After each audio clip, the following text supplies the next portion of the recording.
Galerinha lá do Aprendendo para Ensinar, a minha página que eu compartilho algumas coisas específicas. Eu tô de amarelo hoje para falar de quê?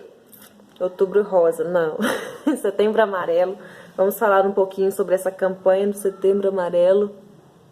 Tudo bem, a autoestima tá boa, ótimo. Tem a ver com isso também. Então, hoje nós vamos falar um pouquinho sobre o Setembro Amarelo, que é essa campanha aí, que basicamente todas as pessoas já conhecem a história dessa campanha, que assim, seria legal se as pessoas falassem sobre prevenção ao suicídio, sobre ansiedade, sobre depressão, o ano inteiro, mas isso não acontece. E essa campanha se originou por causa de uma tragédia, que eu não vou contar a história aqui, mas que a maioria das pessoas já sabem de onde vem essa campanha, Setembro Amarelo. E eu tô falando pra vocês sobre isso porque na nossa vida, acontece inúmeras coisas e a gente precisa compartilhar umas com as outras. Às vezes, você vê alguém sorrindo, você vê alguém feliz, e você não imagina o que aquela pessoa passa ou que aquela pessoa já passou, né? E é muito importante você compartilhar aquilo que já aconteceu com você, compartilhar a sua história de superação, para mostrar para as outras pessoas que é possível também. Por quê? Essa campanha ela é uma prevenção contra o suicídio. E o que acontece? O suicídio, ele nada mais é quando a pessoa ela toma a decisão de tirar a sua própria vida. Não é algo de imediato ali, eu quero morrer. Não é assim. É um processo muito... Eu acredito que seja um processo muito doloroso, onde a pessoa pensa o tempo inteiro em soluções para que ela saia daquele buraco, para que ela saia daquela dor, daquele sentimento que eu não consigo explicar. Eu nunca vou conseguir entender uma pessoa que cometeu suicídio, eu nunca vou conseguir entender, nunca vou conseguir compreender uma pessoa que tem a vontade de fazer isso. Por quê? No meu modo de entender, a pessoa que ela quer cometer o suicídio, ela não quer morrer. Aquela pessoa, ela quer se livrar daquela dor que nem ela não consegue expor, não consegue colocar para fora, não consegue conversar com a família. Então, assim, eu acredito que seja algo muito difícil, algo muito doloroso. E o que é incrível, assim, é que as pessoas, elas só percebem o quanto aquela pessoa estava sofrendo depois que aquela pessoa depois que aquela pessoa não consegue, depois que não tem mais jeito. E onde eu quero chegar com isso tudo? Porque na maioria das vezes, a pessoa passa o ano inteiro, passa janeiro, fevereiro, março, abril, maio, junho, destilando aí o veneno delas sobre a vida das pessoas, tipo, você é gordinha, seu cabelo é de pichain, seu cabelo é isso, você não é boa o bastante, enfim, passa a vida inteira falando sobre isso. E quando chega na campanha do Setembro Amarelo, é importante? Mas que as pessoas tomassem essa consciência para si, que deveria ser feito isso o tempo inteiro, para as pessoas espalhar mais amor, para as pessoas terem mais empatia pelas outras, porque estudos já comprovam que essa é a doença do século, né? Depressão. E só quem já teve depressão para conseguir compreender o que o outro passa. Entender, ninguém nunca vai entender o sofrimento do outro. Às vezes, quando eu sei que alguém está com depressão, eu nunca vou falar para aquela pessoa, eu te entendo. Eu não vou entender. O sofrimento é dela, não é meu. Eu compreendo porque eu já passei por uma situação semelhante.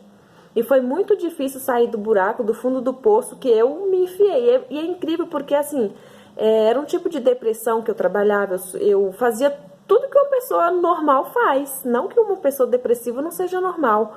Mas, assim, é um estágio que você vai passando de fase e que as pessoas não percebem. Se você não tiver a coragem de pedir por ajuda, de gritar por socorro, a pessoa acaba levando ao suicídio. Por isso que as pessoas não notam isso.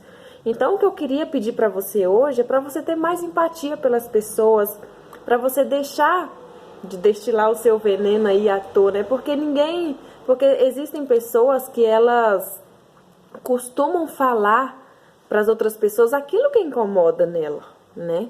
Começam a maltratar as pessoas para sustentar o seu ego. E isso não é legal, porque assim, às vezes você é responsável por uma pela autoestima de uma pessoa. Quando a pessoa não tem a identidade formada, quando ela não sabe quem ela deixa se seduzir por aquilo que o outro fala a respeito dela.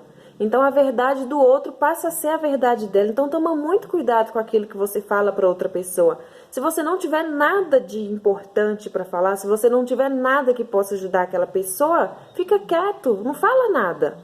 Porque assim, é muito triste ver pessoas que sofrem por por coisas que o outro falou a respeito dela. Por exemplo, eu já ouvi muitas vezes que eu era uma pessoa ruim, que inúmeras coisas, e por muito tempo que eu não tinha uma identidade formada, não sabia quem eu era, eu não me aceitava. Acho que a pessoa com a autoestima mais baixa do mundo era eu. Então, assim, as verdades das outras pessoas passam a ser a sua verdade a partir do momento que você não se conhece. E esse processo de autoconhecimento, ele é muito importante. Até porque pessoas que sejam pais, filhos, em empresas, em qualquer lugar que você vá, em escolas, que seja de criança, adolescente, de adulto, você precisa prestar muita atenção naquilo que você fala para as pessoas. Exatamente por causa dessa verdade absoluta, que quando o outro não se conhece, ele passa a ser aquilo que você falou. Por exemplo, uma das coisas que me impactou muito foi entender que a nossa formação, a nossa identidade, ela é formada dos 3 anos de idade até os 12 anos. Então, o adulto que você é hoje, se você ainda não passou por um processo aí de autoconhecimento, se nunca foi acompanhado por nenhum psicólogo, um coach, alguém que direcione a sua vida, basicamente você está vivendo uma vida de passado. E existem 3 formas desse sofrimento e que pode até levar ao suicídio. Eu fiz até uma colinha aqui, que são três coisas diferentes. E às vezes as pessoas, elas acham que depressão, que ansiedade, estresse, que é tudo a mesma coisa. Na verdade, não é.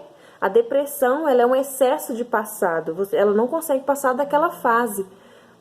A ansiedade, ela é um excesso de futuro. A pessoa vive o tempo inteiro lá no futuro, então ela não consegue sair agora, viver o presente, fazer um passo a passo para ela conquistar aquilo que ela gostaria de ter lá no futuro. Ela já vive lá e não consegue percorrer o caminho que ela precisa fazer aqui. E o estresse, na verdade, ele é uma prática do dia a dia, né? Aquilo que você não consegue respirar, não consegue oxigenar seu cérebro. Quantas e quantas vezes eu preciso parar no meio do dia, oxigenar meu cérebro. Tem alguns exercícios muito importantes, assim, que eu consiga, sabe? Hoje eu não tenho mais crises, não sou mais uma pessoa depressiva, mas de vez em quando ainda rola aquele estresse, parece que meu cérebro dá uma bugada, assim. E é muito importante você entender isso. Tem até um exercício bem prático, eu vou fazer rapidinho, que você consegue dar uma aliviada aí no seu corpo, que é você inspirar pelo nariz e soltar pela boca várias vezes. Faça isso várias vezes. Quando você estiver muito agitado, faça isso várias e várias vezes, que você vai conseguir respirar melhor, você vai conseguir aí ter um dia melhor. E é isso. As pessoas, elas precisam ter mais empatia pelas outras. É só isso que a gente pede, que eu peço. Eu, Meire Alves, eu peço para você. Espalhar mais amor para as pessoas, cuida mais do outro. Pais, prestem mais atenção nos seus filhos. O silêncio também é um grito de socorro, é um pedido de socorro. Então, muito cuidado cuide das pessoas que estão próximo de você. Não espere o próximo setembro para falar, eu estou aqui. Então, é isso que eu gostaria de falar para vocês hoje. Um ótimo semana para todo mundo. Compartilhe esse vídeo com quem você quiser. Manda esse vídeo, marca uma pessoa que talvez precise ouvir essas palavras hoje. E a sua vida tem jeito. Assim como eu passei e saí do fundo do poço muito difícil, a sua vida tem jeito. Sabe? Se precisar conversar, se precisar de alguma coisa, eu posso indicar algumas coisas, algumas terapia que eu fiz, pessoas que cuidaram de mim quando eu consegui pedir socorro, porque é muito difícil você pedir socorro também.